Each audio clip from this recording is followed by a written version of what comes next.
Chapter 1. The night the silence broke. Eleanor Hayes had learned long ago that survival meant invisibility. She kept her head down in the university library where she worked, shelving books with methodical precision, speaking only when spoken to. Her apartment was a fourth-floor walk-up with peeling wallpaper and a lock that stuck. She bought groceries at odd hours, avoided eye contact on the metro, and never, ever drew attention to herself. It had been working perfectly for 3 years, until the night she felt the pull. It started as a headache during her evening shift, a dull throb behind her eyes that spread through her temples like fingers pressing inward. Eleanor paused between the history stacks, one hand braced against a shelf, breathing slowly through her nose. The fluorescent lights flickered overhead, casting shadows that seemed too hungry. Not here. Not now. She'd felt this before, years ago, before she'd learned to bury it so deep even she couldn't find it most days.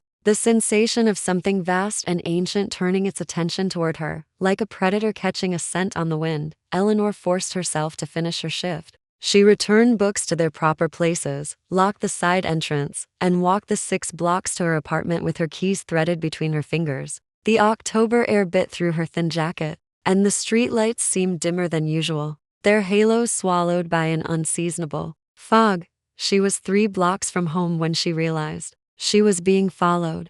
The footsteps weren't even trying to be subtle, a measured click of expensive shoes on wet pavement, keeping pace exactly 10 feet behind her. Eleanor's pulse kicked up, but she didn't run. Running meant prey. Instead, she turned down a side street she knew had a late-night cafe, somewhere public, somewhere safe. The footsteps followed. Eleanor Hayes. The voice stopped her cold. It wasn't a question. It was a statement of fact, spoken in a tone that suggested the speaker had been searching for her specifically, and had finally, inevitably, found what they sought. She turned slowly. The man stood beneath a burnt-out streetlight, perfectly still, in a way that made her skin crawl. He was tall, dressed in dark clothes that seemed to drink the fog, and his face was beautiful in the unsettling way of Renaissance paintings to perfect. Too cold, carved from marble rather than born from flesh. His eyes were wrong. They reflected the distant glow of the cafe like a cat's, catching light they shouldn't be able to see. "You've been hiding," he said. Not an accusation, an observation. Eleanor's throat tightened. "I don't know what you're talking about. Don't you?" He tilted his head, studying her with the focused intensity of a scientist examining a specimen. "I felt you 3 nights ago." A flare of power, brief but unmistakable, like a beacon in the dark. House Corvin felt it too. "They're already looking." The headache spiked, and Eleanor stumbled back a step. The pressure in her skull was building, that old, familiar sensation of something inside her trying to claw its way out, trying to answer a call she'd spent years refusing to hear. "Stay away from me." Her voice came out steadier than she felt. The man smiled, though it didn't reach his eyes. "I'm afraid that's no longer possible. You've been noticed, Eleanor. And in our world, being noticed is a death sentence unless you have protection. Your world isn't my world, isn't it?" He took a step closer, and Eleanor saw the unnatural grace in the movement, the way he barely seemed to disturb the air. "You know what I am. You've always known. Just as I know what you are, a latent sensitive with enough raw power to make the old houses very, very interested." Eleanor's back hit the brick wall of a closed shop. The fog seemed to thicken around them, cutting off the sounds of distant traffic, muffling the city into something older, darker.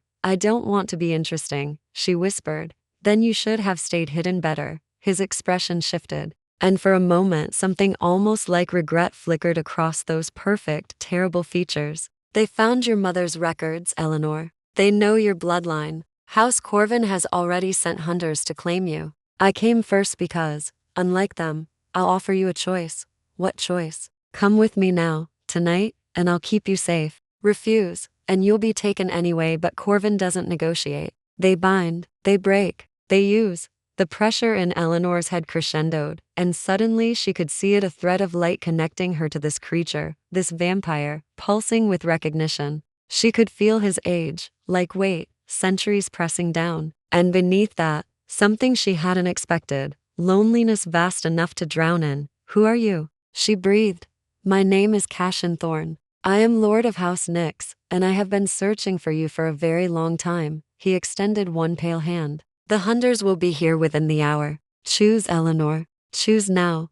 Behind her, glass shattered. Eleanor spun to see 3 figures dropping from the rooftop across the street, landing with inhuman grace. They wore dark suits, and their eyes gleamed red in the darkness. Cashin moved, placing himself between Eleanor and the newcomers with blinding speed. Too late, he said quietly. They're already here. The first hunter smiled, revealing elongated canines. House Corvin claims this one, Thorn. Step aside. Eleanor's power surged, responding to the threat, to the predators closing in. Light crackled along her fingertips, wild and uncontrolled. And for the first time in 3 years, she stopped fighting it. Cashin glanced back at her, and in his ancient eyes she saw surprise, calculation, and something that might have been hope. Hold on to me, he commanded. And whatever you do, don't let go. Eleanor grabbed his outstretched hand. The world dissolved into shadow and speed and the sound of her own racing heart. Chapter 2.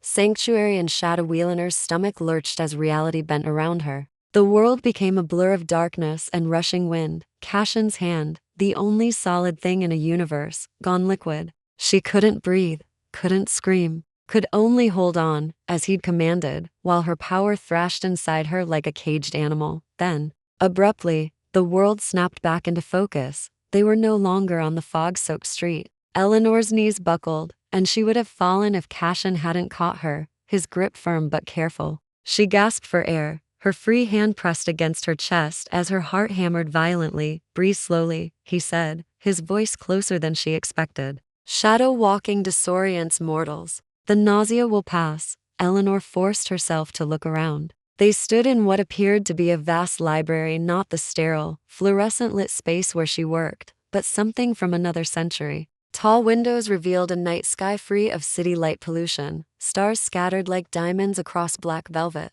Bookshelves stretched toward a vaulted ceiling painted with faded celestial maps. The air smelled of old paper, beeswax, and something darker, muskier. Blood perhaps, though old and faint. Where are we? Her voice came out hoarse. My home. House Nick's territory, about 40 miles north of the city. Cashin released her carefully, watching to ensure she could stand on her own. We're safe here. The wards won't allow Corvin's hunters to enter without triggering alarms throughout 3 counties. Eleanor wrapped her arms around herself, suddenly aware of how thin her jacket was, how inadequate her entire existence felt in this place of gothic grandeur and immortal power. You kidnapped me. I saved you, he corrected, moving toward a sideboard where crystal decanters caught the candlelight. He poured something amber into the glasses. Corvin would have taken you to their compound, bound your will, and used your power to fuel their blood rituals until there was nothing left of Eleanor Hayes but a hollow shell. I brought you somewhere you can choose what happens next.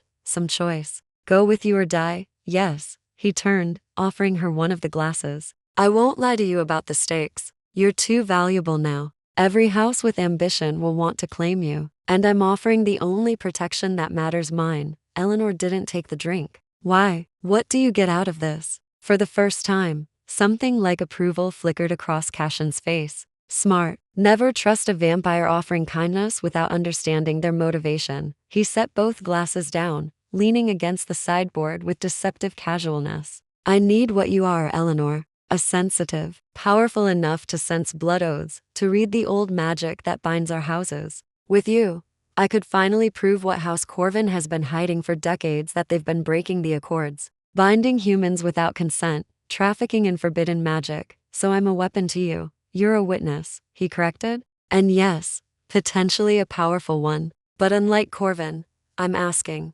not taking. Work with me. Let me teach you to control what you are, and in return I'll keep you alive and free. Eleanor's laugh was bitter. Free, that's rich coming from a vampire. Cashin's expression hardened. I have lived for 347 years, Eleanor. I have seen what happens when power is wielded without consent. I have watched humans be used, broken, discarded. I did not build House Nix on such practices, and I will not start now, no matter how convenient it would be. The conviction in his voice surprised her. Eleanor studied him properly for the first time, the sharp lines of his face. The dark hair pulled back to reveal features too beautiful to be human. The way he held himself, with the coiled readiness of a predator, even in stillness. But beneath the otherworldly perfection, she saw weariness. Ancient, bone-deep weariness. You're hurt, she said suddenly. Cashin stiffened. What?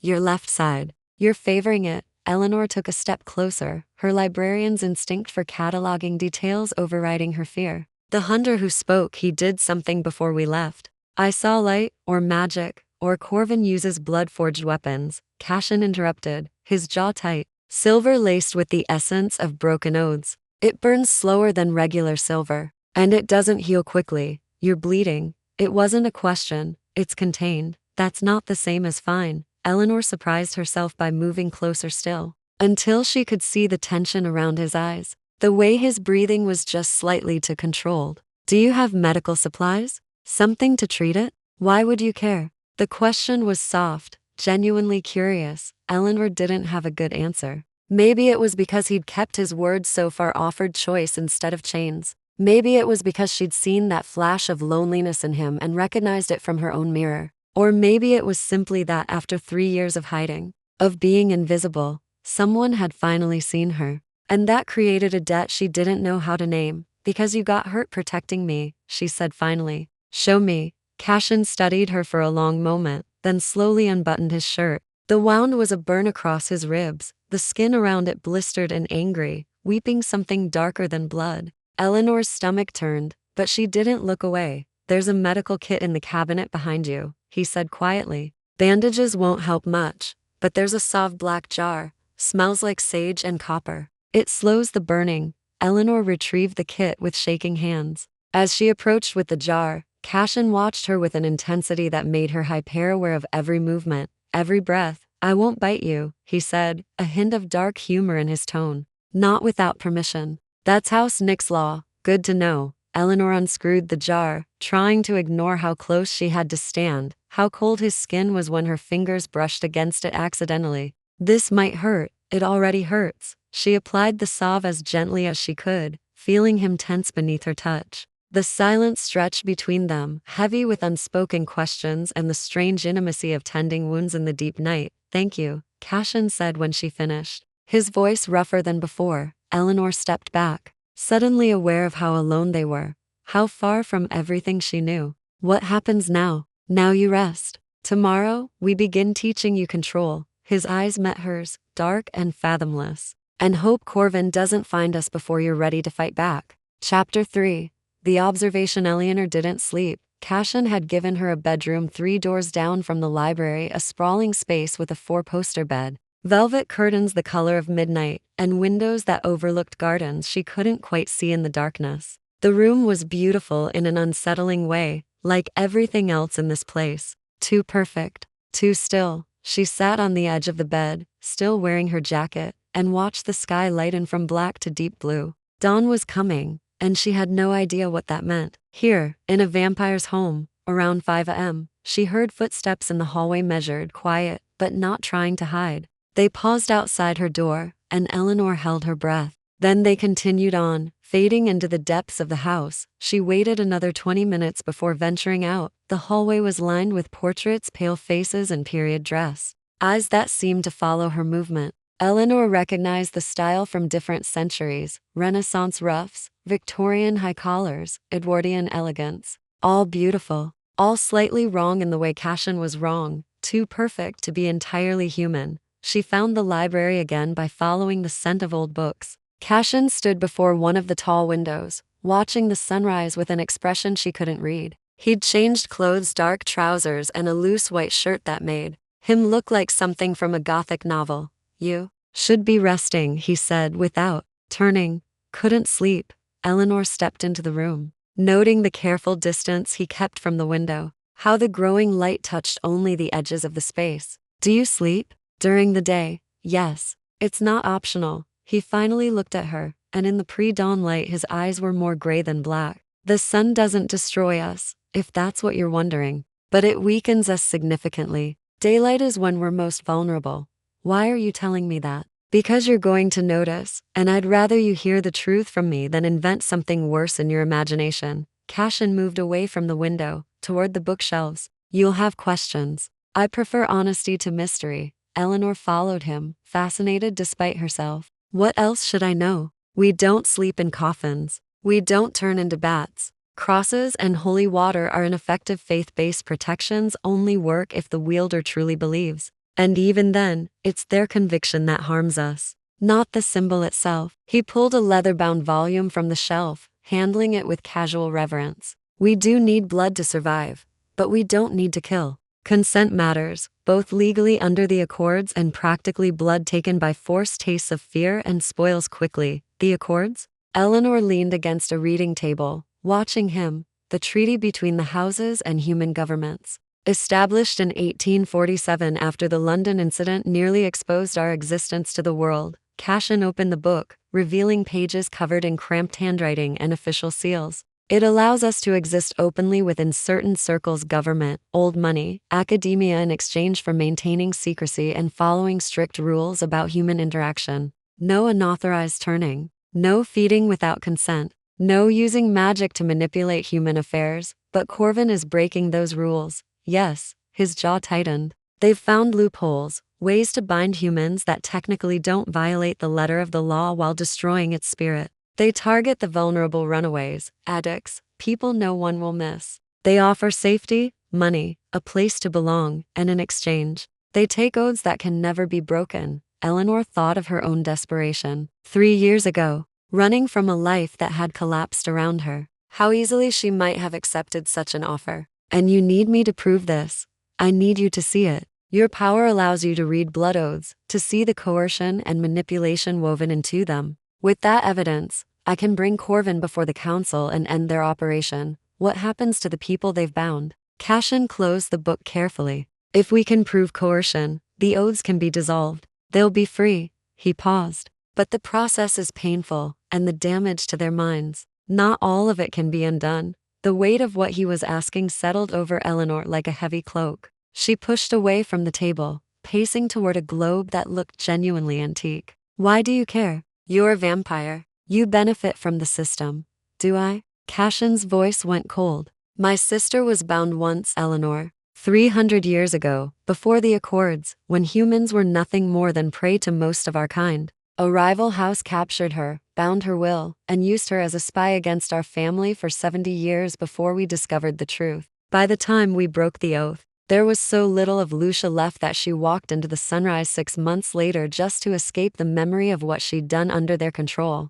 The grief in his voice was raw, unguarded. Eleanor turned to look at him and saw something she hadn't expected: genuine pain, still sharp after centuries. I'm sorry, she said softly. Don't be sorry. Be willing to help me ensure it doesn't happen to others. He met her eyes. I can't force you. The choice has to be yours. But I'm asking. Eleanor wanted to say no, wanted to demand he take her back to the city, back to her anonymous life, back to safety. But she'd felt the hunters' hunger last night, seen the casual cruelty in their smiles. And she'd felt Cashin's loneliness, recognized it because it matched her own. What would training involve? She asked. Something shifted in Cashin's expression, not quite hope, but close. Teaching you to control your power instead of suppressing it. Learning to read blood magic, to sense oaths and bindings. It won't be easy, and it won't be quick. How long? Weeks at minimum. Possibly months. Eleanor laughed shakily. I have a job,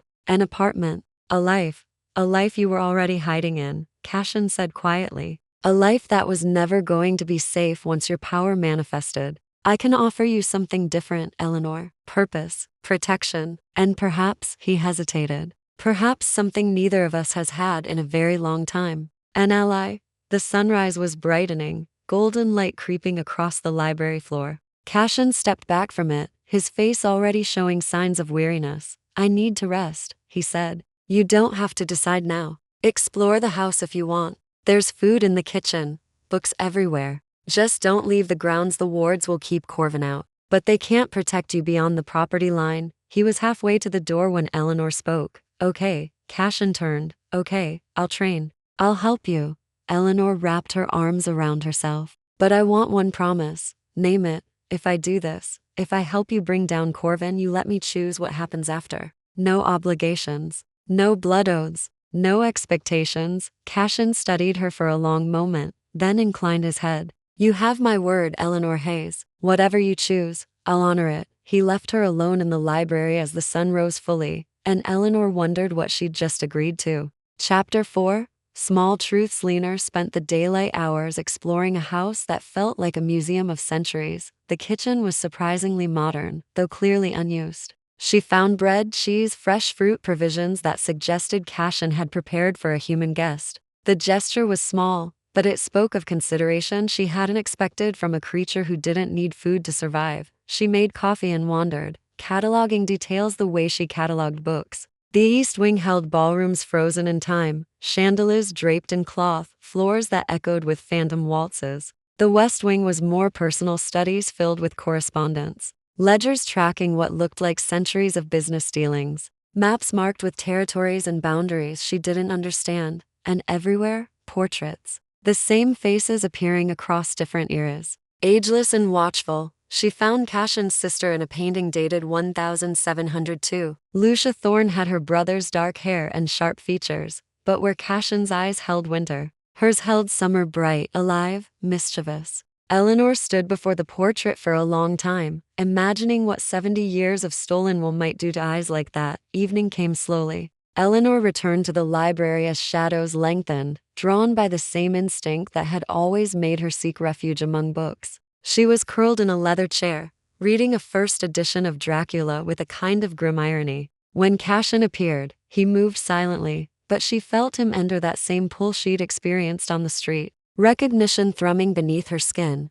"Did you sleep?" she asked, without looking up. "Yes." "Did you eat?" "Yes." Eleanor marked her place and set the book aside. "Your house is enormous. It's been in my family for 200 years. We accumulate space the way mortals accumulate memories." Cashin settled into the chair opposite her, and Eleanor noticed he looked stronger than he had at dawn, though still careful in his movements. "How's the wound?" "Healing, slowly."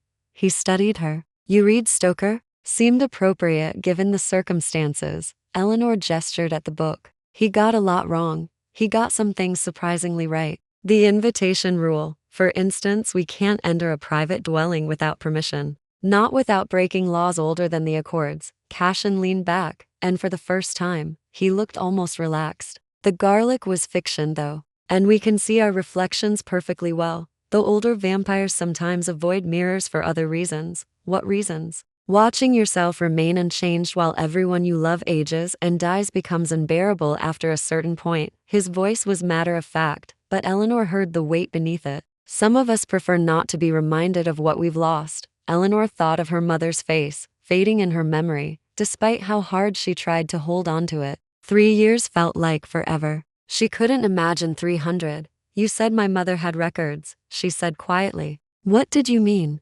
Cashin's expression shifted, becoming carefully neutral. "Your mother was a registered sensitive. She worked with House Ashwood for several years before you were born, helping them authenticate old blood oaths and trace magical lineages. She was powerful, Eleanor.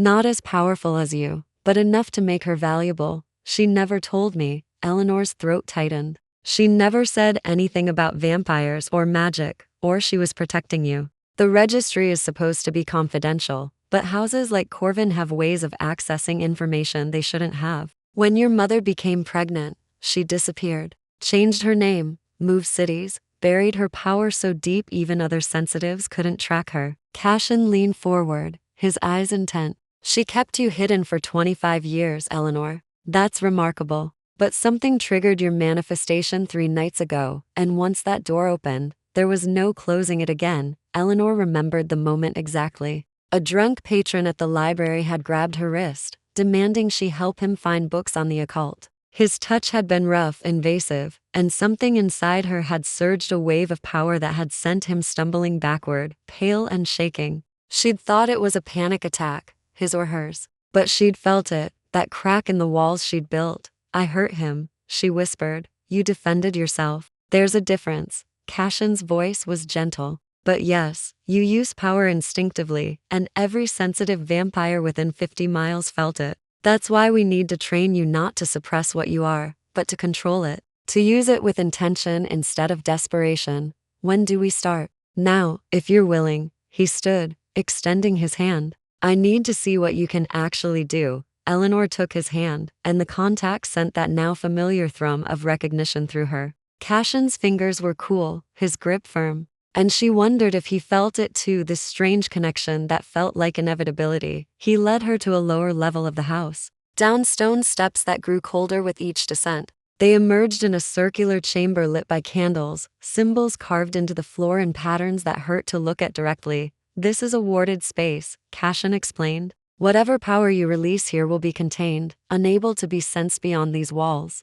It's safe to practice. Eleanor stood in the center of the circle, suddenly uncertain. What do you want me to do? Close your eyes. Take a breath. Feel for the power you've been suppressing. Cashin moved to the edge of the circle, watching her. Don't fight it. Let it rise naturally. Eleanor tried. She closed her eyes, focused inward, searching for that surge she'd felt 3 nights ago. But there was nothing, just silence and the rapid beat of her own heart. I can't, she said, frustrated. You're still fighting it. Still trying to be invisible. Cashin's voice came from directly behind her now, close enough that she could feel the cold radiating from him. What are you afraid of, Eleanor? Losing control, hurting someone, becoming something I don't recognize. Look at me. She turned. Cashin stood inches away, his dark eyes reflecting candlelight. I am 347 years old, he said softly. I have survived wars, plagues, purges, and betrayals that would break mortal minds. I have killed to protect what's mine, and I will do so again without hesitation. You cannot hurt me, Eleanor, so stop holding back. It was a challenge and a reassurance at once. Eleanor held his gaze, and slowly, carefully, she loosened her grip on the power she'd been strangling for 3 years. Light bloomed around her, silver white and brilliant, filling the chamber with radiance that made the shadows flee. She felt it flowing through her veins like liquid starlight, felt the connection to Cashin strengthen until she could sense his age, his grief, his iron control, and beneath it all, his desperate hope that she might be the key to saving people he'd never even met. Good, Cashin breathed, and she heard genuine wonder in his voice. Eleanor, you're magnificent. The praise shouldn't have mattered, but it did. Chapter 5. The warning training became a rhythm that measured Eleanor's days in candlelight and careful proximity. Cashin taught her to call her power without fear, to shape it with intention rather than let it explode in panic. He showed her how to read the traces of magic that lingered in old objects, a blood oath sealed in a letter, a binding woven into a contract signed to centuries ago. Eleanor learned that her light didn't just illumine it. It revealed truth, burning away deception like fog under sun. They fell into patterns. She woke at sunset, joining Cashin in the library, where he'd already laid out materials for the evening's lesson. They worked until midnight, her power growing steadier each night, less wild. Then they'd talk about books, about history, about the strange overlap between his immortal existence and her brief mortal one. Eleanor discovered that Cashin had opinions on literature spanning for centuries, that he played piano with the skill of someone who'd had endless time to practice, that he was surprisingly funny in a dry, cutting way that made her laugh despite herself. She also discovered he never fed in front of her. It was the 6th night when she finally asked about it. They were in the conservatory, surrounded by night-blooming flowers that filled the air with heavy sweetness. Cashin was teaching her to sense the difference between freely given odes and coerced ones, using documents from his personal archive. You haven't fed since I arrived, Eleanor said, setting down a letter from 1823. Cashin's hand stilled over the document he was examining. That's not your concern. You're getting weaker. I can see it. She had learned to read him over the past week, the subtle tells that betrayed discomfort, fatigue, hunger. The wound isn't healing because you're not taking care of yourself. I feed when necessary. The wound will heal in time. When was the last time? He looked at her, and something dangerous flickered in his eyes. 4 nights before I found you. I have willing donors in the city who provide blood in exchange for protection and payment. It's a business arrangement, clean and consensual. But you can't go to the city now. Not with Corvin hunting us. No, he admitted. I can't. Eleanor's pulse quickened, but she forced herself to stay calm. So what do you do? Just go hungry until this is over? Vampires can survive weeks without feeding. I'll manage. But even as he said it, she saw him wince, one hand pressing briefly against his injured ribs. You're in pain. Eleanor, I could help. The words were out before she could stop them, and the silence that followed felt like a held breath. Cashin went very still. No, I'm not. You said blood freely given is more effective than because you don't understand what you're offering. He stood abruptly, putting distance between them. Feeding creates intimacy, Eleanor. It's not a simple transaction.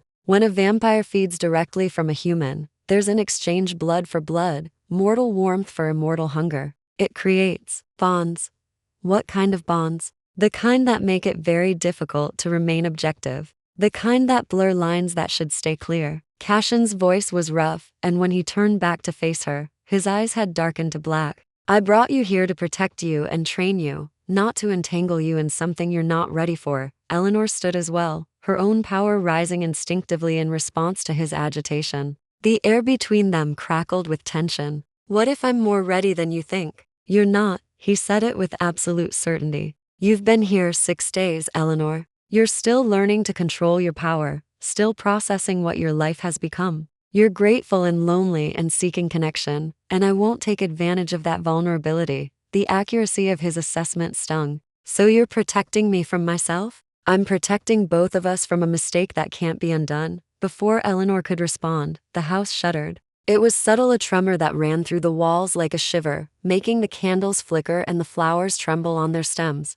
Cashin's head snapped up, every muscle tensing. What was that? Eleanor whispered. The outer wards. Someone's testing them. He was already moving, heading for the door with predatory speed. Stay here, like hell. Eleanor followed him, her power already rising to her fingertips. If it's Corvin, they're probing for weaknesses, trying to find a way through the defenses. Cashin led her through the house at a run, toward the main entrance. The wards will hold, but I need to see what we're dealing with. They reached the grand foyer as another tremor shook the foundations. Through the tall windows flanking the door, Eleanor saw figures in the darkness beyond the property line, at least a dozen. Standing just outside the boundary where Cashin's protection ended and the wild night began, one of them stepped forward into the spill of light from the house. Eleanor recognized him, the hunter who'd smiled at her on the street, the one who'd spoken of claiming her for House Corvin. Lord Thorne, he called, his voice carrying effortlessly across the distance. House Corvin requests parley.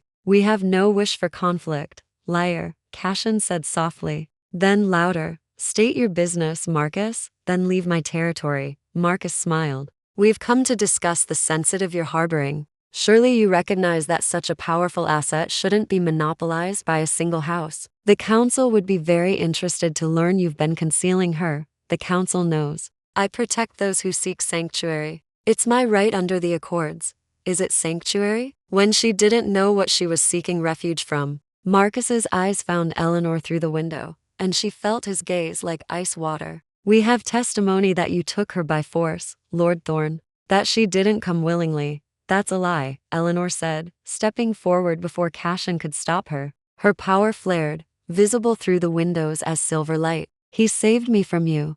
Marcus's smile widened. Then come out and tell us so yourself, little sensitive. If you're truly here by choice, you have nothing to fear, Eleanor. Don't, Cashin began, but another voice cut through the night. Female and cold as winter steel. Enough games. Marcus. A woman emerged from the shadows behind the hunter's tall, elegant, dressed in dark silks that seemed to drink the light. Her hair was white blonde, her face ageless, and her eyes gleamed red even at this distance. Lady Corvin, Cashin said, and Eleanor heard something new in his voice. Not fear exactly, but profound wariness. Lord Thorne. It's been too long. The woman's smile was a knife edge. I see you've finally found yourself a weapon worth keeping. Though I must say, kidnapping is beneath you. She came willingly, did she? Or did she simply choose the predator who reached her first? Lady Corvin tilted her head. We both know how persuasive you can be, Cashin. How you twist words into promises and promises into chains. Eleanor felt Cashin tense beside her.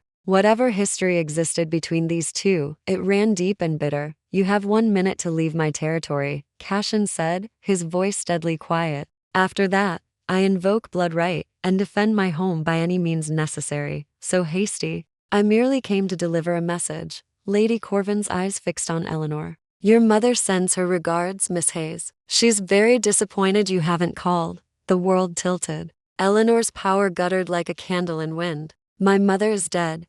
Is she? How convenient that you've believed that for 3 years. How convenient for Cashin. Lady Corvin's smile turned vicious. Ask him, Miss Hayes. Ask him what really happened to Catherine Hayes. Ask him who found her first.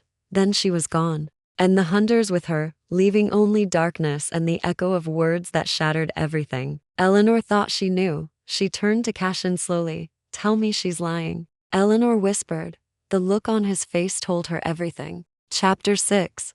The Truth. Beneath Eleanor's power exploded outward, wild and uncontrolled, flooding the foyer with blinding silver light. Cashin raised his arm against the glare, but he didn't move, didn't defend himself as her rage crashed over him in waves. "You knew." Her voice broke. "You knew my mother was alive and you didn't tell me." Eleanor don't. The light intensified, and she felt it burning through her, 3 years of grief igniting into fury. "Don't you dare say my name like we're friends. Like you haven't been lying to me from the beginning." "I never lied." Cashin's voice remained steady despite the onslaught. "I told you Corvin found your mother's records. I told you she was a registered sensitive. I never said she was dead. You let me believe it. You stood there and listened to me talk about losing her, and you said nothing." Eleanor's hands shook, light crackling between her fingers like lightning. "Where is she? What did you do to her?" "I didn't do anything to her. Catherine made her own choice." "What choice?" Cashin lowered his arms slowly, meeting her eyes. "Despite the brilliance. To save you. To make a bargain that would keep you hidden until you were strong enough to survive what you are." The words hit like physical blows. Eleanor's power wavered, confusion bleeding into anger. "What bargain?" "Come with me." Cashin turned toward the library, his movements careful, giving her space to choose. "If you want the truth, I'll give it to you. All of it. But not here, not like this." Eleanor wanted to refuse, to demand answers immediately, to let her power tear through his careful walls until she found every secret he'd been keeping. But beneath the fury, her librarian's mind recognized the offer for what it was: information. Complete and unredacted. If she was willing to listen, she followed him. The library felt different now. Less like a sanctuary and more like a beautiful cage. Cashin went to a locked cabinet, withdrawing a leather folder sealed with wax.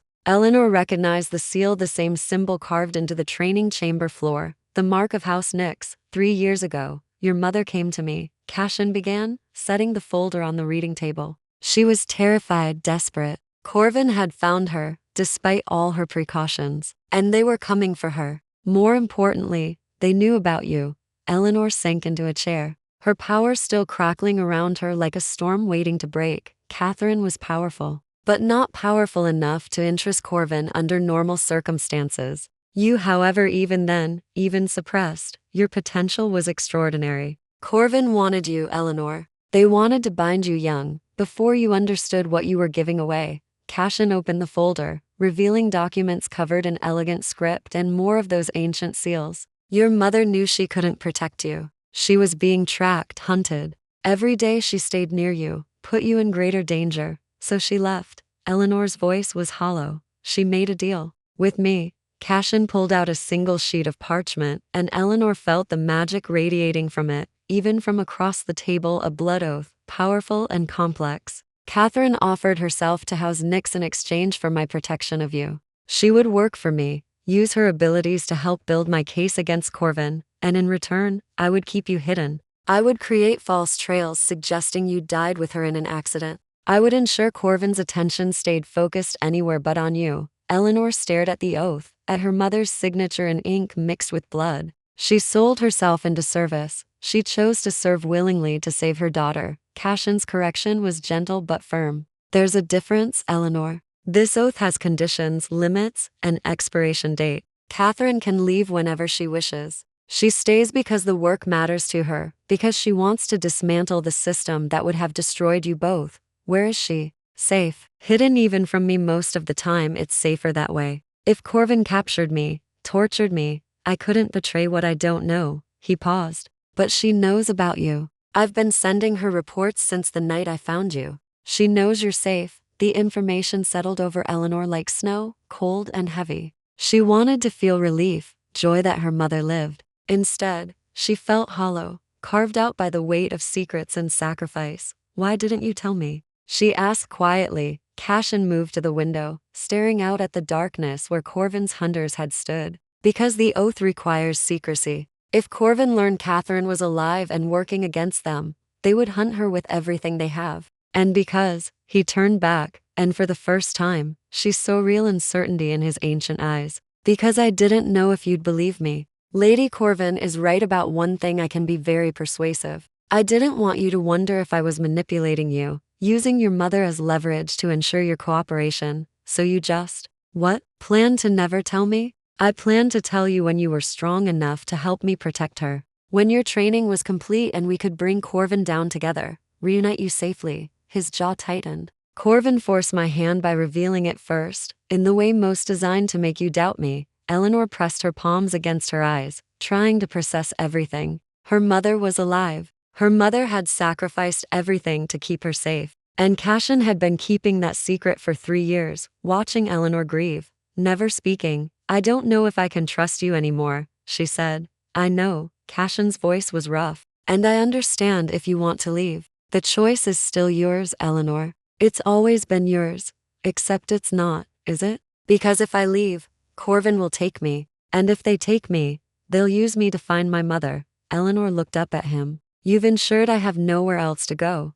That's not. He stopped, something like pain crossing his face. You're right. I should have told you sooner. I should have trusted you with the truth instead of trying to protect you from it. I'm 300 years old, Eleanor, and I still make mistakes. The admission surprised her. Eleanor stood, her power finally settling, exhausted by the emotional storm. She walked to the table, looking down at her mother's oath. Can I see her? Not yet. Not safely. Cashin moved closer, and Eleanor didn't step away. But if we succeed, if we bring down Corvin and dissolve their illegal oaths, yes, you'll see her. That's part of what your mother's been working toward. Eleanor traced the edge of the parchment without touching it. Tell me about the case. About what you need from me. No more secrets. No more secrets. Cashin agreed. He spent the next hour showing her everything, documents proving Corvin's coercion, testimony from victims her mother had helped escape, evidence of blood oaths twisted into slavery. Eleanor read it all with growing horror, her power responding to the pain embedded in every page. We need irrefutable proof, Cashin explained. Something the council can't ignore or dismiss. That's where you come in. Your ability to read oaths, to see the coercion and document it with your power. That's evidence even Corvin can't refute. When? Eleanor asked. Soon. There's a gathering in 2 weeks, a formal assembly of all the houses. It's the only time the full council convenes. If we're going to strike, it has to be then. 2 weeks to prepare. Yes. Cashin studied her. Are you still willing? Eleanor thought of her mother, hidden and working in secret. She thought of the victims in these files, their lives stolen by pretty promises and binding magic. She thought of Lucia Thorne, walking into the sunrise to escape her trauma. I'm willing, she said. But Cashin, if you lie to me again, if you keep anything else from me that I need to know, we're done. I don't care what's at stake. Understood? He extended his hand. Partners. True partners. No more secrets. Eleanor took his hand, felt the familiar thrum of connection, and this time recognized it for what it was, not inevitability, but choice. Conscious, deliberate choice. Partners, she agreed. Outside, dawn was breaking. But neither of them moved to leave the library, both knowing that the real test was still to come. Chapter 7. The Seagoth attack came on the 11th night. Eleanor woke to the sound of shattering glass and alarms screaming through the house, a high, keening wail that set her teeth on edge. She rolled out of bed, power already, flooding her hands with silver light, and ran for the door. The hallway was chaos. Smoke billowed from somewhere below, acrid and wrong-smelling, and the lights flickered between brightness and shadow. Eleanor heard shouting, the crash of furniture, and beneath it all, a sound like breaking chains. Cashin. She screamed. He materialized from the smoke, moving with inhuman speed to reach her. Blood streaked his face from a cut above his eyebrow, and his eyes blazed crimson in a way she'd never seen before. Pure predator. All pretense of humanity stripped away. They breached the wards, he said, gripping her shoulders. Corvin sacrificed 3 of their own to break through. Eleanor, listen to me, you need to run. I'm not leaving you. They're not here for me. They're here for you. Another explosion rocked the house, and part of the ceiling collapsed behind them in a shower of plaster and centuries-old wood. There's a tunnel in the library, behind the Shakespeare section. It leads to the old chapel 3 miles north. Go there and wait for. A figure burst through the smoke. Marcus, the hunter from before, his face twisted with savage joy. He moved like liquid death, a silver blade in each hand, going straight for Cashin's throat. Cashin met him with brutal efficiency, catching one blade on his forearm and twisting to send Marcus sprawling. But two more hunters emerged from the stairwell, and Eleanor realized with cold clarity that they weren't trying to capture Cashin, they were trying to kill him. Her power exploded outward, instinctively. A wave of light that sent all three hunters stumbling back with cries of pain. Silver burned vampires differently than it burned humans. Eleanor had learned that in training. Her light didn't destroy them, but it hurt, blinding and disorienting. Eleanor, no. Cashin shouted, but she was already moving. She'd spent 11 nights learning control, learning to shape her power with precision instead of panic. Eleanor channeled that training now, forming her light into a barrier between Cashin and the hunters, buying them seconds they desperately needed. The tunnel, Cashin said urgently. Please, not without you. Eleanor grabbed his hand, and together they ran. The library was in ruins. Shelves had been toppled, centuries of knowledge scattered across the floor like broken wings. Eleanor's heart broke seeing it, but there was no time to mourn. Cashin led her to the Shakespeare section, what remained of it, and pressed a hidden catch. A section of wall swung inward, revealing darkness and stone steps descending. Go. Cashin pushed her toward the opening, then turned to face the hunters pouring into the library. Eleanor made a split-second decision. Instead of running, she planted herself at the tunnel entrance and poured everything she had into her power.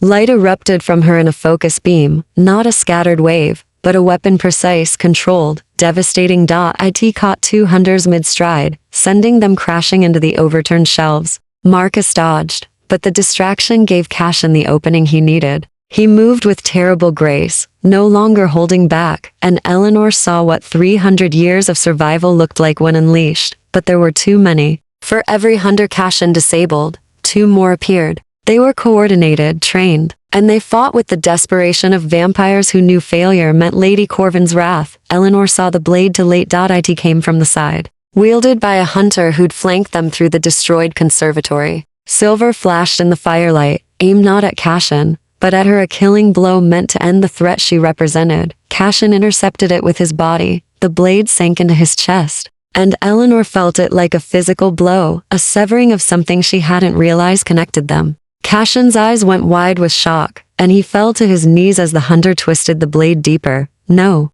Eleanor's scream tore from her throat, and her power answered with fury she'd never accessed before. The light that erupted from her wasn't silver anymore. It was white gold, brilliant as the sun, and it filled the library with radiance that made even the hunters cry out. Eleanor felt it burning through her veins like liquid fire, felt every careful control she'd learned dissolving in the face of primal terror. She was going to lose him. She was going to watch another person she cared about be torn away, and she couldn't. She wouldn't. The power focused, condensed, became a spear of pure light that struck the hunter who'd stabbed Cashin. He didn't just fall. He burned, his scream cutting off as Eleanor's light consumed him entirely, reducing him to ash in seconds. The remaining hunters fled. Eleanor collapsed beside Cashin, her hands shaking as she pressed them against the wound in his chest. Blood welled between her fingers, too much blood to dark, and she could feel his heartbeat stuttering beneath her palms. You're an idiot, she sobbed. You're supposed to be unkillable. You're supposed to be Eleanor. His voice was faint, strained. The blade. You have to remove it. She looked at the silver weapon still buried in his chest, and felt sick. But she wrapped her fingers around the hilt and pulled. Cashin's back arched, a sound of pure agony escaping him, and when the blade came free, it was slick with black blood that smoked in the air. Okay, what do I do? Tell me how to help you. Eleanor's tears fell onto his face, and she watched them track down his too pale skin like rain. Need. Blood.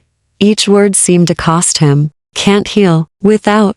Eleanor didn't hesitate. She pressed her wrist to his mouth. Take it. Take whatever you need. Eleanor, no. The bond. I don't care about the bond. I care about you not dying in my arms. She pushed her wrist more firmly against his lips. Please, Cashin. Please don't leave me alone in this. For a moment he resisted. Then survival instinct won over noble intention, and his fangs pierced her skin. The sensation was nothing like Eleanor had imagined. It didn't hurt. Instead, warmth flooded through her, a connection that felt like coming home and losing herself all at once. She felt Cashin's hunger, his fear, his desperate need to survive, not for himself, but for her, to keep her safe, to finish what they'd started, and he felt her in return. Eleanor knew it with absolute certainty. He felt her terror, her determination, the fierce protectiveness that had made her stay instead of run. He felt how much she'd come to care for him in 11 short nights, how the thought of his death had shattered something fundamental in her chest. When he finally pulled back, his eyes were no longer crimson. They were their normal dark gray, filled with wonder and something that looked like grief. "What did you do?" he whispered. Eleanor looked at her wrist. The puncture marks were already healing, sealed by some magic she didn't understand. "I saved you. Like you saved me."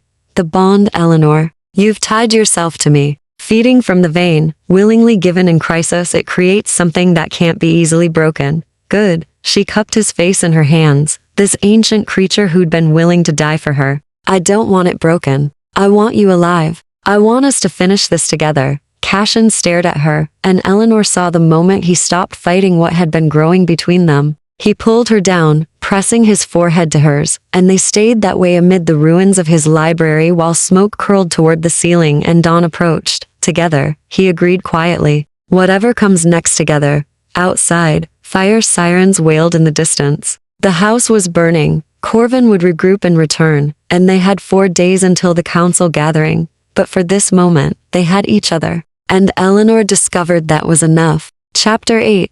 The aftermath. They made it to the chapel as dawn broke. Stumbling through the tunnel with smoke-stained clothes and hearts still racing from adrenaline, the chapel was small, abandoned decades ago, but still consecrated ground, a deliberate choice on Cashin's part. Vampires could enter holy places, but the old magic that lingered made tracking spells unreliable. It would buy them time. Eleanor helped Cashin onto the single wooden pew, watching anxiously as he leaned back against the wall. The wound in his chest had closed, but he was still weak, his skin too pale even for a vampire. The blood bond had saved him, but it had cost them both. She could feel him now. Not his thoughts exactly, but his presence, a constant awareness at the edge of her consciousness, like a second heartbeat. And from the way he kept looking at her, he felt it too.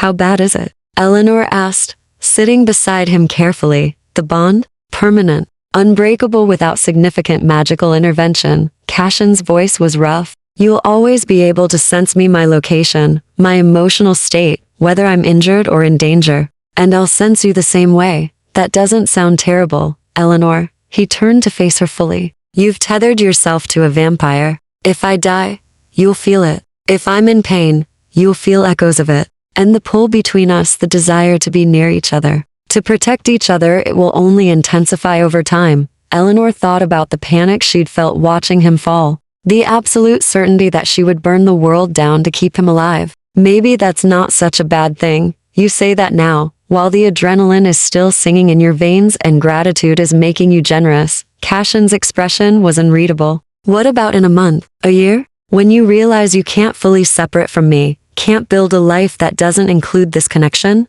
What about you?" Eleanor challenged. "You're the one who'll live forever. I'm going to age and die, and you'll be stuck feeling our bond fade as I do." "That seems worse." Something painful flickered across Cashin's face. "I've thought about that, and I don't have good answers." He looked away, toward the stained glass windows, where colored light was beginning to filter through. "The bond complicates everything. My objectivity about your safety, your ability to make choices free from supernatural influence, the power dynamic between us, it's all compromised now." Eleanor felt anger kindle beneath her exhaustion. "Stop doing that. Stop trying to protect me from my own decisions. Someone has to." "You just killed a vampire without hesitation, Eleanor. You burned him to ash defending me. That's not something you do without consequences." The memory crashed over her, the hunter's scream, the smell of burning flesh, the terrible satisfaction she'd felt watching him die. Eleanor's hands started shaking. "I don't regret it," she said quietly. "He would have killed you. I'd do it again.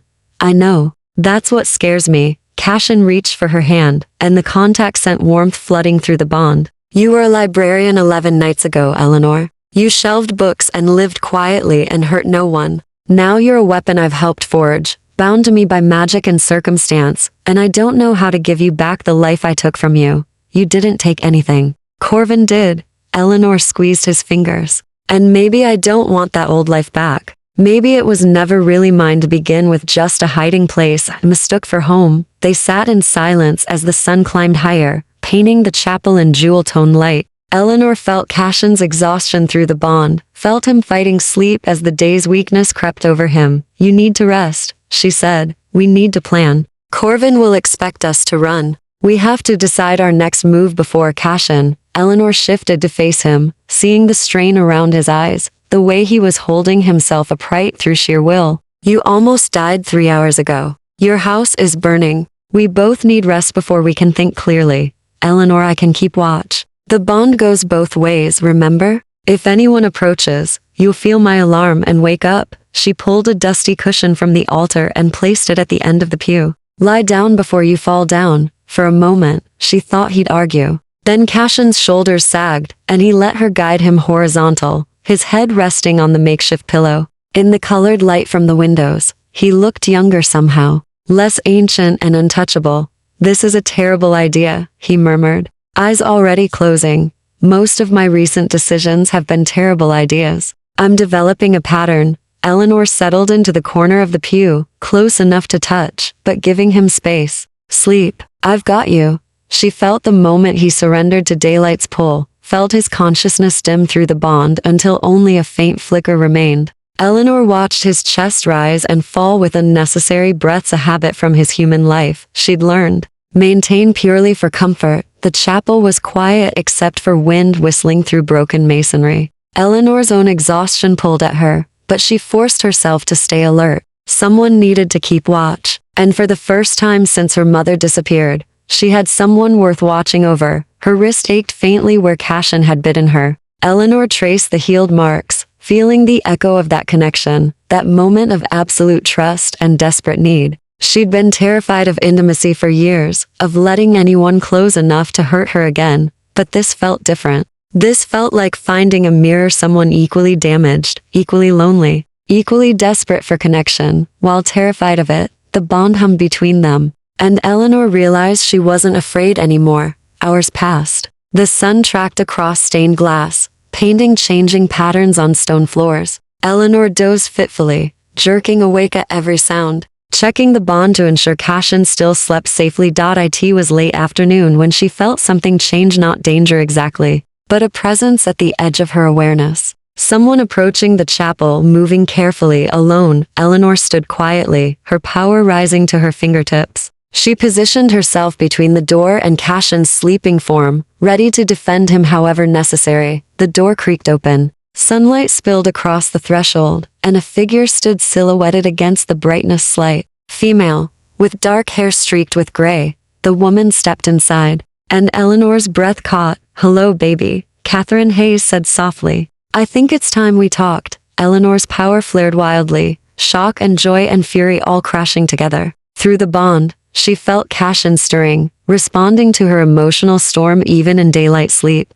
Mom? The word came out broken. Catherine smiled, tears shining in her eyes. I know you have questions, and I know I have no right to ask, but may I come in, please? Eleanor looked at the mother she'd grieved for 3 years, standing in a shaft of dusty sunlight like a ghost made flesh. Behind her, she felt Cashin fighting toward consciousness, trying to wake despite the day's hold. Come in, Eleanor whispered. But if you lie to me, if you keep even one secret, no more secrets, Catherine promised. I'll tell you everything. Why I left, what I've been doing, and what's really at stake at the council gathering. She glanced toward Cashin, recognition in her eyes. Both of you need to hear this. Because what Corvin is planning, it's worse than you know. Eleanor helped her mother inside and closed the door, sealing them all within the chapel's protective walls. 4 days until the gathering. 4 days to prepare for whatever revelation Catherine had brought. The bond thrummed with Cashin's growing awareness, with questions and wariness and the sharp edge of protectiveness.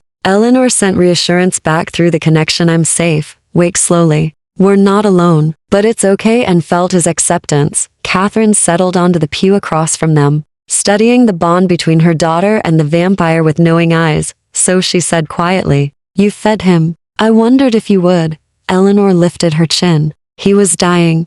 I know. And I'm glad you saved him. Catherine's gaze shifted to Cashin as he finally opened his eyes, Dawn's sleep falling away. Lord Thorn, thank you for keeping your promise. Cashin sat up slowly, every movement careful, controlled. Catherine, you shouldn't be here. If Corvin followed you, they didn't. I made sure. She looked between them. But they will find us eventually. Which is why we need to move up the timeline. The gathering isn't in for days anymore. Eleanor felt ice slide down her spine. What do you mean? Lady Corvin called an emergency session. She's accusing you of murdering one of her house members in violation of the accords. Catherine's expression was grim. The council convenes tomorrow at midnight, and if we can't prove Corvin's crimes before they condemn you, they'll execute you both. Chapter 9. The preparation. The chapel became a war room. As twilight fell, Catherine spread documents across the altar, years of gathered evidence. Testimony from escaped victims, financial records proving Corvin's trafficking operation. Eleanor studied her mother in the candlelight, cataloging the changes 3 years had wrought. New lines around her eyes, silver threading through dark hair, a wariness that hadn't been there before, but also strength. Catherine Hayes had survived working undercover in the vampire world, and it showed in the steel of her spine. The emergency session is a trap, Cashin said, pacing between the pews with restless energy. Corvin knows we have evidence. She's forcing our hand before we're ready. We'll never be more ready than we are now, Catherine countered. Every day we wait, she binds more victims. 3 disappeared last week alone, runaways, addicts, people no one will miss. She looked at Eleanor. We need your power to expose the oaths, to show the council what Corvin has been hiding. Eleanor felt the weight of that responsibility settle over her. How does it work? The council session? It's held in neutral territory, the old cathedral downtown. All 7 houses attend, along with human representatives from the government. It's formal, ritualized, governed by laws older than this country. Cashin stopped pacing, his expression troubled. Accusations require proof beyond reasonable doubt. Corvin will have lawyers, centuries of legal precedent, and the advantage of surprise. We'll have one chance to present our case, then we make it count. Eleanor stood, moving to the altar. Show me what we have. They worked through the night, building their strategy. Catherine explained which council members might be sympathetic, which were loyal to Corvin, which could be swayed by compelling evidence. Cashin drilled Eleanor on protocol, on how to present herself before the assembled houses without showing fear, and Eleanor learned the truth about her mother's 3 years. I've been gathering evidence from the inside, Catherine said. Her voice steady despite the pain Eleanor felt through their rekindled connection. Posing as a willing donor, earning Corvin's trust. I've seen the binding chambers, Eleanor. I've watched her turn desperate humans into slaves with pretty words and magical contracts. You risked everything. Eleanor's throat tightened. So did you. When you fed Cashin, Catherine smiled sadly. We're both terrible at self-preservation, baby. I'm sorry I passed that trait down to you. I'm not. Eleanor glanced at Cashin, feeling the bond hum between them. Some things are worth the risk. Catherine's gaze moved between them, understanding dawning. The bond is strong. Stronger than I expected for a single feeding. It was a crisis bond, Cashin said quietly. Forged in mortal danger, with willing sacrifice on both sides. They're rare and permanent. Good. Catherine's response surprised them both. You'll need that connection tomorrow. The council chamber is warded against magic. Your power will be dampened, Eleanor. But the bond operates on different principles. Cashin's strength will anchor you, help you push through the wards. Eleanor felt Cashin's surprise echo her own. You planned this. I hoped for it, Catherine corrected. I know my daughter. Once she decides to protect someone, she commits completely. And I know Lord Thorn's reputation. He doesn't bond carelessly. If it happened, it was meant to. Cashin moved to the window, his silhouette dark against the moonlight. You're very trusting for someone who knows what vampires are capable of. I've seen what you're capable of, specifically. 3 years of reports, of watching you protect the vulnerable, even when it cost you politically. Of seeing you refuse easy solutions that would compromise your principles. Catherine's voice softened. You're one of the good ones, Lord Thorn. That's why I trusted you with my daughter. The vulnerability in Cashin's expression made Eleanor's heart ache. He looked like someone who'd been alone for so long that genuine approval felt foreign. We should practice, Eleanor said, breaking the tension. If the wards will dampen my power, I need to know what that feels like. Cashin turned from the window. The chapel's consecration creates a similar effect, actually. Weaker, but comparable. Try calling your power here. Eleanor closed her eyes, reaching for the light that had become second nature. It rose but slowly, struggling against invisible resistance like swimming through honey. The sensation was uncomfortable, claustrophobic, making her feel trapped in her own skin. I can barely access it, she said, frustrated. That's what the council chamber will feel like. Magnified. Cashin moved closer, and Eleanor felt the bond brighten between them. Now reach through our connection. Use my strength as a conduit. Eleanor had never tried that before. She focused on the bond, on the thread of awareness connecting her to Cashin, and pulled. Power flooded through her, not her silver light, but something darker, older, edged with crimson. Cashin's vampiric energy filtered through their bond and transformed into something new. Light erupted around her. Silver shot through with threads of shadow, and Eleanor gasped at the intensity of it. Good, Cashin breathed. And she felt his satisfaction through the bond. That's what we need tomorrow. Your power amplified by mine, strong enough to burn through the wards and expose Corvin's oaths. They practiced until dawn approached. Eleanor, learning to channel the bond's energy, to weave her light with Cashin's darkness, until they moved in perfect synchronization. Catherine watched with knowing eyes, occasionally offering guidance born from her own experience as a sensitive. You're stronger together than apart, she observed. That's going to surprise the council. They'll expect a fledgling, sensitive, easily controlled. Instead, they'll get something unprecedented. Will it be enough? Eleanor asked. It has to be. Catherine gathered the documents, organizing them with practiced efficiency. Because if we fail tomorrow, Corvin won't just kill you both. She'll take everyone I've helped escape and bind them again, twice as cruelly. She'll make an example that will terrify every other victim into silence for decades. The weight of those stakes settled over them. Eleanor looked at Cashin, feeling his determination through the bond, his absolute refusal to let Corvin win. We won't fail, Eleanor said, with more confidence than she felt. We can't. As dawn broke, they made their final preparations. Cashin provided Eleanor with formal attire, a black dress that felt like armor, simple but elegant. Catherine helped her with her hair, fingers gentle, and Eleanor let herself lean into her mother's touch for the first time in 3 years. I'm sorry I left you, Catherine whispered. I'm sorry you thought I was dead. I'm sorry I didn't look harder. Didn't question the story. Eleanor met her mother's eyes in the mirror. But we're here now, together. That's what matters. Catherine kissed her forehead. You've become so strong. I'm proud of you, baby.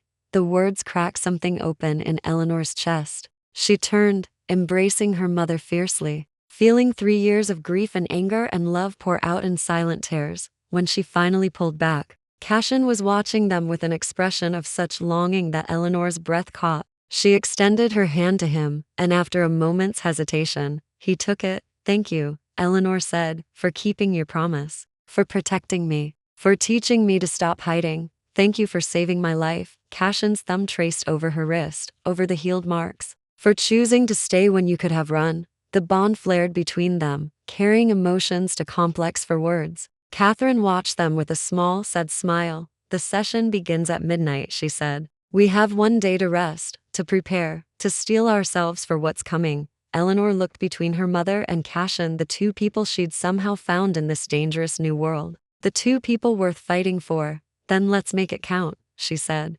Tomorrow, we end this, together. Outside, the sun climbed higher, marking the hours until the council would convene. Until Eleanor would face the assembled vampire houses and demand justice for the nameless, the forgotten, the broken, until she would risk everything on the hope that truth, even bound in darkness and sealed with blood, could still shine bright enough to burn away lies. Cashin squeezed her hand, and through the bond, Eleanor felt his fierce pride, his protective determination, and beneath it all, something tender and terrifying that neither of them had named yet, but they would. After tomorrow, if they survived, they would face that truth too. For now, they rested. They prepared. And they waited for midnight. Chapter 10. The Reckoning Cathedral was a monument to old power. Eleanor stood at its entrance as midnight approached, her mother on one side and Cashin on the other. The building loomed above them, Gothic spires reaching toward a moonless sky, stained glass windows dark as closed eyes. She could feel the wards from here, pressing against her power like atmospheric pressure before a storm. Once we enter, "We can't leave until the session concludes," Cashin said quietly. "The council seals the doors. It's meant to prevent violence, but it also means we're trapped if things go badly." "They won't." Eleanor straightened her shoulders, feeling the bond thrumming between them. "We have the truth. That has to count for something. In a perfect world, it would." Catherine's expression was grim. "But the council operates on precedent and politics as much as justice. Stay calm, stay focused, and let Cashin speak first. They'll respect his age and status." The cathedral bells began to toll, deep and resonant. Midnight. They climbed the steps together, and with each one, Eleanor felt the weight of what they were about to do. 7 vampire houses would be inside. Centuries of tradition and power. One wrong word could condemn them both. The doors opened without touch, swinging inward on silent hinges. Beyond lay a vast nave transformed into something between courtroom and throne room. 7 raised platforms occupied the space, each holding its share of dark wood and darker purpose. Representatives from the houses were already seated, pale faces regarding them with cold interest. Lady Corvin sat at the highest platform, resplendent in blood-red silks, her expression serene and deadly. When her eyes found Eleanor, she smiled. "Lord Thorne," a voice called from the central platform. An ancient vampire with white hair and eyes like chips of ice studied them. "You've been summoned to answer accusations of treaty violations.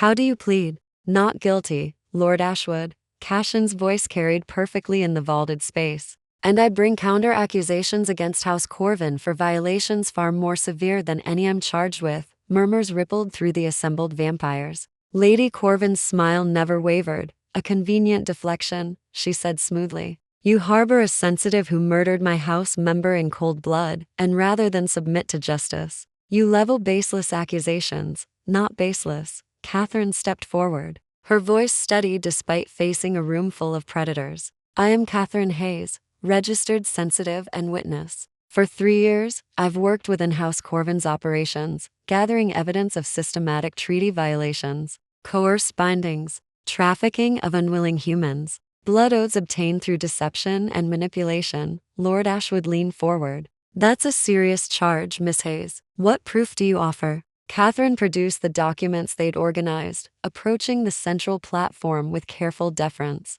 Testimony from 43 escaped victims. Financial records showing payments to procurement agents who target vulnerable populations. And most damning, contracts for blood oaths that contain coercive language and false promises. A different council member, a woman with dark skin and centuries in her eyes, took the documents, examining them with swift efficiency. "These are concerning, but not conclusive. Contracts can be contested, testimony can be false, which is why we brought a truth reader." Cashin gestured to Eleanor. "My bonded has the power to see blood oaths as they truly are, to read the coercion woven into them, to expose deception no amount of legal language can hide." All eyes turned to Eleanor. She felt the weight of their attention, the hunger in some gazes, the calculation in others. Through the bond, she felt Cashin's steady confidence, his absolute faith in her ability. Eleanor stepped into the center of the nave. "I can prove Lady Corvin's guilt," she said, surprised by the strength in her voice.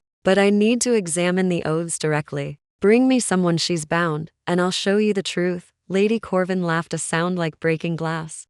"How convenient. The bonded sensitive will see whatever her vampire master tells her to see." "This is hardly impartial evidence." "Then you have nothing to fear," Eleanor challenged. "If your oaths are freely given, my power will show that. Unless you're afraid of what I'll find." The trap was laid. Refusing would suggest guilt. Accepting would expose her crimes. Lady Corvin's expression hardened, the serene mask cracking. "Very well," she gestured, and a young man was brought forward, pale, trembling, with eyes that held no hope. "This is Marcus, bound to my service 5 years ago. Examine him if you dare." Eleanor approached the young man, feeling the wards press harder against her power. She reached for her light, and found it distant, muffled, struggling. Panic flickered. Then Cashin's presence flooded the bond's strength and certainty, and 300 years of surviving impossible odds. Eleanor grabbed that thread and pulled, channeling his power. Through their connection, light erupted around her, silver and shadow intertwined, burning through the wards like paper. She placed her hands on Marcus's shoulders, and the oath binding him blazed into visibility. A web of crimson magic wrapped around his soul, but it was twisted. Where a true oath glowed clean and purposeful, this one pulsed with rot. Eleanor saw the deception woven into every clause, saw promises of safety that masked enslavement, saw free will stripped away, word by careful word. He was 17, Eleanor said, her voice ringing through the cathedral. A runaway. She promised him shelter and protection. She said the oath was temporary, just paperwork for housing assistance. But the binding is permanent. It controls his thoughts, his choices, his ability to speak against her. He's been a slave for 5 years, and he can't even beg for freedom because the oath won't let him. Marcus collapsed, sobbing, as if Eleanor's words had broken something in him. Catherine caught him, holding him gently. The council chamber erupted. Voices raised in accusation and denial, in shock and outrage. Lady Corvin stood, her composure finally shattered. You know nothing, she hissed at Eleanor. You're a child playing with forces beyond your understanding. I understand perfectly. Eleanor's power blazed brighter, fed by righteous fury and Cashin's unwavering support. I understand that you prey on the desperate, that you twist consent into slavery, that you've violated everything the Accords stand for. She turned to Lord Ashwood. Examine the others. Every person bound to house Corvin. I'll read every oath if that's what it takes to prove her guilt. Lord Ashwood's expression was granite. That won't be necessary. One instance of coerced binding is sufficient for tribunal. His gaze fixed on Lady Corvin. You are hereby stripped of house privileges pending full investigation. Your assets are frozen. You're bound release to council custody for oath dissolution. You can't, Lady Corvin began. We can and we have. The dark-skinned council member's voice was ice. The Accords exist to protect both our kind and humanity. You've jeopardized everything with your greed. Guards appeared, vampires loyal to the council, not to any house. They approached Lady Corvin with silver chains, and for the first time, Eleanor saw real fear in those ancient eyes. This isn't over, Lady Corvin snarled, as they bound her. You think you've won? You've just painted targets on yourselves. My allies, my connections, they'll destroy you for this. Let them try. Cashin stepped forward, placing himself between Eleanor and Corvin. Any who come for her will face House Nix, and I will not be merciful. The threat hung in the air, undeniable and absolute. Lady Corvin was dragged away, still screaming promises of vengeance. Lord Ashwood turned to Eleanor and Cashin. The council owes you a debt. Your courage in exposing this corruption will not be forgotten. Eleanor felt the weight lift, felt victory settle over them like dawn after endless night. Through the bond, she felt Cashin's relief, his fierce pride, and beneath it all, something that made her breath catch. Catherine appeared at her side, Marcus leaning on her for support. You did it, baby.